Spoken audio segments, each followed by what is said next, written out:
As you see by the title here, this is still on expansion joints, but it's called the Caesar 2 work. This is the analysis session associated with more of a lecture on expansion joints that this is following.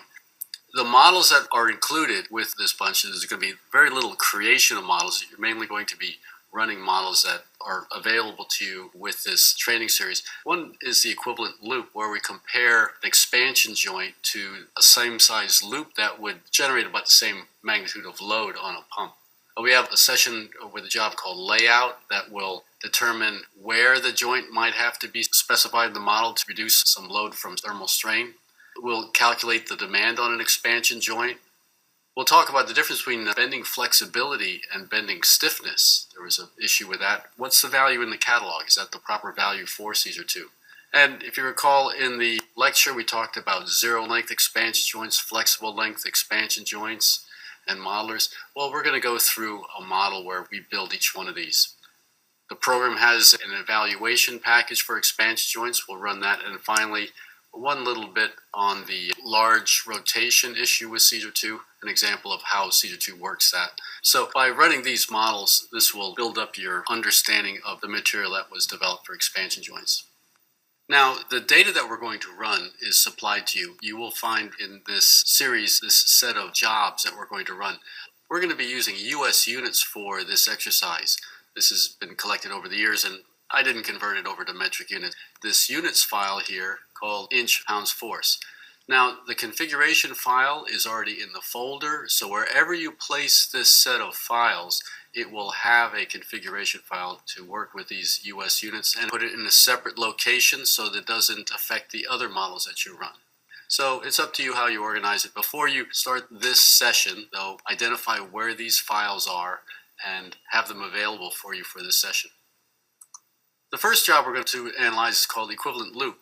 In this model, we're comparing a straight run of pipe, basically a 40-foot section of pipe here, going from a pump to, let's say, another piece of equipment, and we have to drop the axial load on the pump, so we have to add this size of an expansion loop to do that job. Or we can put in an expansion joint. So this model is just comparing these two. They're both in the same model, so go ahead and open up the model called equivalent loop. On my machine, I have a folder called Caesar 2 Models, and it's underneath this folder, Expansion Joint Exercises. You're going to have it somewhere else, but there we are, Caesar 2 Models, and there is the model equivalent loop. And we see here, just to make it convenient, we have both the straight run of pipe with the expansion joint, and then the pipe with a loop in it. We're not going to do too much with this model. Let's go ahead and open it up. So it's the current model, and now let's go into the input. There has been a change of material database. I'll say update the material. If you're running a different version of Caesar 2, you might not see this message. I'll say no update, and that will allow me then to start the input processor, and here we are in the model called equivalent loop. So here we have our expansion joint, and here's the loop. One thing that's been put in here, we see these arrows here. That means we have the nozzle limit check turned on. So here's a nozzle limit check. We're just using that as a quick way to check what the magnitude of the loads are on these two anchors. So look at nozzle limit check here. And we can see that this is node 10, and we're going the X direction.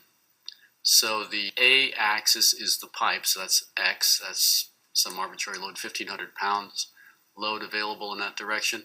The reference axis is this arrow direction here, and that's defined here. That's in the B direction. The C direction would be perpendicular to those two. So yeah, that's at node 10 and also here at node 110. So we have two separate models. They're not connected in any way. Starting at 10, the node over here, node 70, and then 110 to 150. Now here's our expansion joint. I'll select the element and go back to that input. And here's that expansion joint data, 150 to 160. Let's zoom to selection so we can see it on the screen. There's the expansion joint, and check mark here, it is 10.5 inches long. Axial stiffness, 689, 1301. Torsional stiffness is a very high number. We have no effective ID. This would be a cheap way of defining a tight expansion joint. I have no pressure thrust involved here. Bending stiffness is left blank, as was explained in the previous sessions. And that's the total model. Now, one thing about this model. There's no indication of restraint for stability. There's no buckling on it. We're just running thermal analysis alone, nothing else. So I'll click the error check, and I have no information here. Now, it says here a message about that expansion joint. Click here, it goes right. That's what the message is regarding. And it says the user entered value on element 150 to 160. No effective diameter of the expansion joint has been set. Now, that would mean we would not get any pressure thrust on that joint. So it's just a warning, and that's what we want. We're looking at flexibility, not load at this point. Load due to pressure. So if I look at my load cases, we have just one load case on the system, thermal alone. That's already in the model. Again, we're looking at thermal strain. So I'll click the running man here, and the machine says, hey, you're not doing any weight here. I said, that's fine. We don't want to see weight here. It also says that we have two separate models here. Yes, that's what I want to do. So we're in the analysis processor now, and here is our output. Now, I specified a certain name. Let's just say T1 is thermal strain on pump. Let's look at that load case, and let's go right to the nozzle check. That's what I'm using to compare the loads on those two nozzles. Again, the idea here is that little compact package that's under 1 foot long gives as much flexibility as that rather large expansion loop. Look at this report. And here we are. There's a loop run, and there's the expansion joint run.